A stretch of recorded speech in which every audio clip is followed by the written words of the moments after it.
இன்றைக்கி சுண்டல் எப்படி முருங்கைக்கீரை போட்டு தாளிக்கிறதுங்க உங்களுக்கு சொல்கிறேன். கடுகு உளுந்தம்பருப்பு போட்டு தாளித்து வெடிச்சிட்ருக்கு. 2 ஸ்பூன் எண்ணெய் ஊற்றி அதுக்கப்புறம் வரமிளகா 2 போட்டுக்கணும்.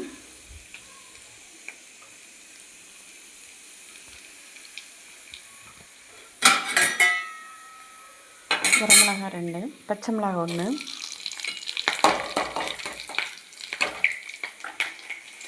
பெரிய வெங்காயம் 1,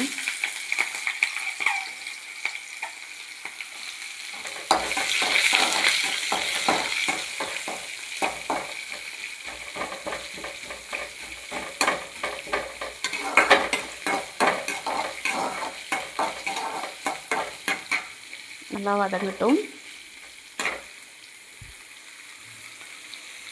இப்போ நல்லா வெங்காயம் வதங்கிடுச்சு. இப்போ சுண்டலை போடணும். சுண்டலை போட்டு நல்லா வதக்கணும்.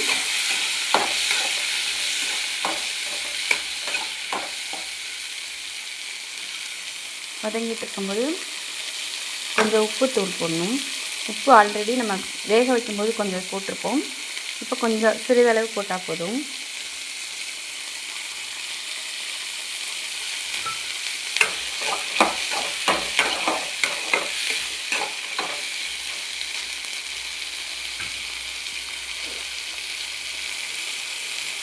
போட்டாச்சு. இப்போ முருங்கைக்கீரையை போடலாம்.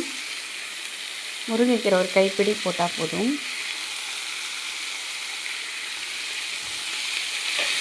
இதெல்லாம் வதக்கணும். கீரை நல்லா வதங்கிடுச்சு. அதுக்கப்புறம் சில்லி ஃப்ளேக்ஸ் 2 ஸ்பூனு எடுத்துட்டு அதை போடணும்.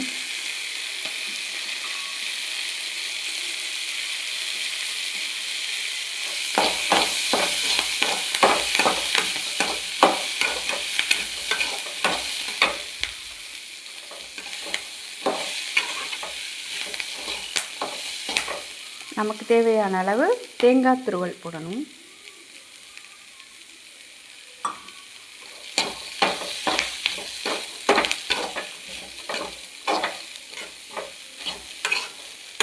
அவ்வளோதான், சுவையான சுண்டல் முருங்கைக்கீரை வதக்கல் ரெடி ஆயிடுச்சு.